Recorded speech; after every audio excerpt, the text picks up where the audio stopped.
ഈ കൊലപാതകത്തിലേക്ക്, ഈ കൊലയിലേക്കൊക്കെ നയിച്ചതിൻ്റെ കാരണങ്ങൾ എന്താണെന്നതിൽ പോലും വ്യക്തത വന്നിട്ടില്ല. ഒന്നിലധികം കാരണങ്ങളുണ്ട് എന്ന് പറയുന്നു. ഇയാൾ ഇറക്കിക്കൊണ്ടുവന്ന പെൺകുട്ടിയെ വീട്ടുകാർ അംഗീകരിക്കാത്തതാണ് ഒരു കാരണമെന്ന് പറയുന്നു.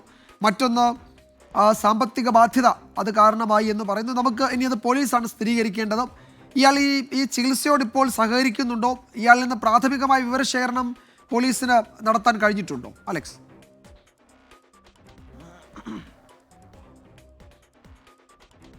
വിജയകുമാർ, ആശുപത്രിയിലെത്തി പോലീസ് കാര്യമായ വിവരശേഖരണം നടത്തിയിട്ടില്ല. അതിൻ്റെ പ്രധാനപ്പെട്ട കാര്യം, പോലീസ് വിശ്വസിക്കുന്നത് ഇയാൾ കുടുംബത്തെ ഒന്നാകെ ഇല്ലാതാക്കി, അതായത് ഈ കൂട്ടക്കൊല ചെയ്തതിന് ശേഷം ആത്മഹത്യ ചെയ്യാം എന്നായിരുന്നു ഇയാൾ ഉദ്ദേശിച്ചിരുന്നത്. ഇയാൾ ഭക്ഷണത്തിൽ കലർത്തി എലിവിഷം കഴിക്കുകയായിരുന്നു എന്നാണ് മനസ്സിലാക്കുന്നത്. അത് തന്നെയാണ് ഇയാൾ പോലീസിനോട് പറയുകയും ചെയ്തത്. അത് മുഖവിലേക്ക് എടുത്താണ് പോലീസ് ഇയാളെ നേരെ തിരുവനന്തപുരം മെഡിക്കൽ കോളേജിലേക്ക് കൊണ്ടുവന്നത്.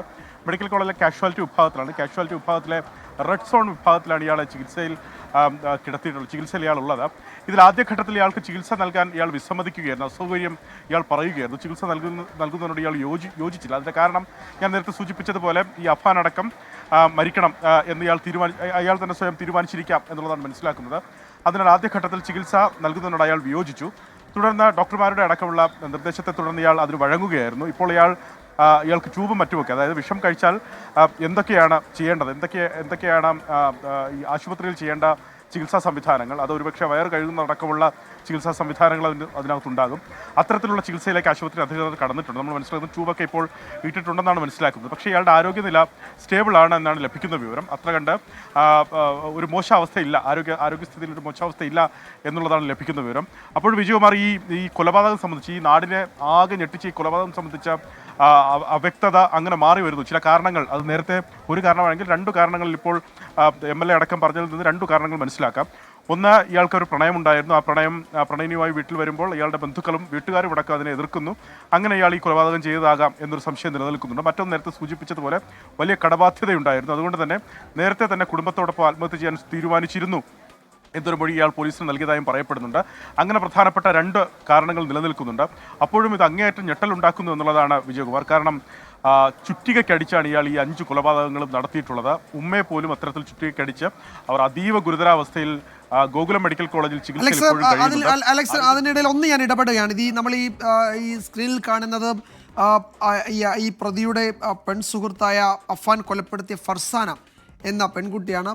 ഈ കുട്ടി PG സ്റ്റുഡൻ്റ് ആണ് എന്ന പ്രാഥമിക വിവരം നേരത്തെ MLA DK മുരളി പങ്കുവയ്ക്കുന്നുണ്ടായിരുന്നു. അതിലൊരു സ്ഥിരീകരണമില്ല. ഇത് ആ കുട്ടിയുടെ ചിത്രമാണ്. അപ്പോൾ വിവരങ്ങൾ പോലീസ് ശേഖരിച്ച് വരുന്നതേ ഉള്ളൂ. അതിൻ്റെ പ്രാഥമിക വിവരം അതൊരു വിദ്യാർത്ഥിനിയാണ്, ഒരു കോളേജ് വിദ്യാർത്ഥിനിയാണ് എന്ന വിവരം മാത്രമാണ് ഈ ഘട്ടത്തിലുള്ളത്. ആ പെൺകുട്ടിയുടെ പേര് ഫർസാന എന്നാണ്. അലക്സ്, തുടരാം.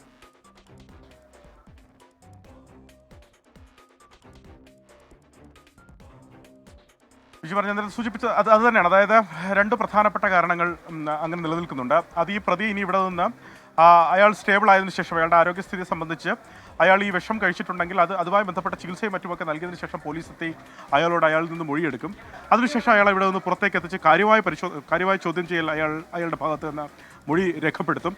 അതിൽ കൃത്യമായ വിശദീകരണം, അത് പ്രതി പറയുന്ന കാര്യങ്ങൾ തന്നെയാണോ യാഥാർത്ഥ്യം എന്നത് പോലീസിന് ആ ഒരു ചോദ്യം ചെയ്യൽ മാത്രമായിരിക്കും മനസ്സിലാക്കാൻ സാധിക്കുക. പക്ഷേ ആദ്യഘട്ടത്തിൽ പോലീസ് അത് വിശ്വസിച്ചില്ല എന്നുള്ളതാണ് വിജയകുമാർ. കാരണം 6 കൊലപാതകം താൻ നടത്തിയിരിക്കുന്നു, അത് കഴിഞ്ഞിട്ടാണ് താൻ പോലീസ് സ്റ്റേഷനിലേക്ക് വന്നിരിക്കുന്നത് എന്നൊരു ചെറുപ്പക്കാരൻ, 23 വയസ്സുകാരൻ വന്ന് പോലീസ് സ്റ്റേഷനിൽ പറയുന്നു. വെഞ്ഞാറമൂട് പോലീസ് സ്റ്റേഷനിൽ പറയുമ്പോൾ പോലീസുകാർ വിചാരിച്ചത് ഇയാൾക്ക് മാനസിക വിഭ്രാന്തിയാണ് എന്നാണ് വിചാരിച്ചത്. പക്ഷേ 2 കൊലപാതകങ്ങളുടെ വിവരം പൊടുന്നനെ തന്നെ പോലീസിലേക്ക് എത്തുകയായിരുന്നു. നേരത്തെ സൂചിപ്പിച്ചതുപോലെ പാങ്ങോട്, ചുള്ളാളം, ഒപ്പം ഈ പോരുമല എന്ന് പറയുന്ന ഇയാളുടെ വീടിരിക്കുന്ന പ്രദേശത്ത് അത്തരത്തിൽ 2 കൊലപാതകങ്ങളുടെ വിവരങ്ങൾ ആദ്യം വരുന്നു. തുടർന്ന് പോലീസിന് അത് വിശ്വസിക്കേണ്ടി വരുന്നു. പോലീസ് തൊട്ടു പിന്നാലെ തന്നെ മറ്റു സ്റ്റേഷനുകളിലേക്ക് കൂടി വിവരം നൽകുന്നു. അവരുടെ പരിശോധനയിൽ ഇയാൾ പറഞ്ഞത് ശരിയാണ്.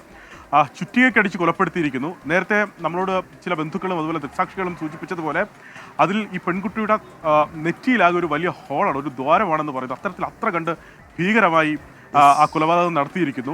ഈ പിതാവിൻ്റെ സഹോദരൻ കസേരയിൽ ഇരിക്കുന്ന തരത്തിൽ അദ്ദേഹത്തെ കൊലപ്പെടുത്തി എന്നാണ് ഈ ദൃക്സാക്ഷി പറയുന്നത്. അങ്ങനെയുള്ള വിവരമാണ് ലഭിക്കുന്നത്. അതുപോലെ ഈ മുത്തശ്ശിയെ, 88 വയസ്സുണ്ട് മുത്തശ്ശിയും സമാനമായി കൊലപ്പെടുത്തിയിരിക്കുന്നത്.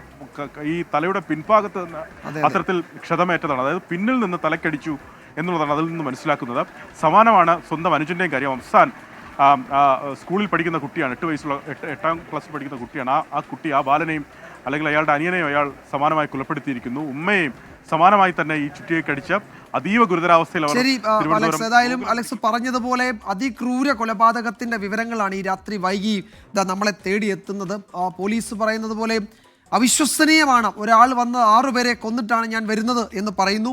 പോലീസ് അയാൾ എന്തോ മനോവിഭ്രാന്തിയിൽ സംസാരിക്കുന്നതാണ് എന്ന് പറയുന്നു. പക്ഷേ ഇയാൾ പറഞ്ഞ സ്ഥലത്തേക്കൊക്കെ പോകുമ്പോൾ അവിടെ രക്തത്തിൽ കുളിച്ചു കിടക്കുന്ന ആളുകളെയാണ് കണ്ടെത്തുന്നത്. അതിൽ ഒരാളൊഴികെ ബാക്കി എല്ലാവരും ഇപ്പോൾ തന്നെ മരണത്തിന് കീഴടങ്ങിയിരുന്നു. അമ്മ മാത്രം പരിക്കുകളോടെ ആശുപത്രിയിലേക്ക് മാറ്റിയിട്ടുണ്ട്. അതും ഗുരുതര പരിക്കാണ്. അപ്പോൾ ഇയാൾക്ക് എന്താണ് സംഭവിച്ചത്, എന്താണ് ഇയാളുടെ ഇതിന് കാരണം, ഇയാൾ ഈ കൊടും കൊലപാതകത്തിലേക്ക് അയാളെ പ്രേരിപ്പിച്ച ഘടകങ്ങൾ എന്തൊക്കെയാണ് എന്നതിൽ വ്യക്തത വന്നിട്ടില്ല. വിശദമായി ചോദ്യം ചെയ്യേണ്ടതുണ്ട്.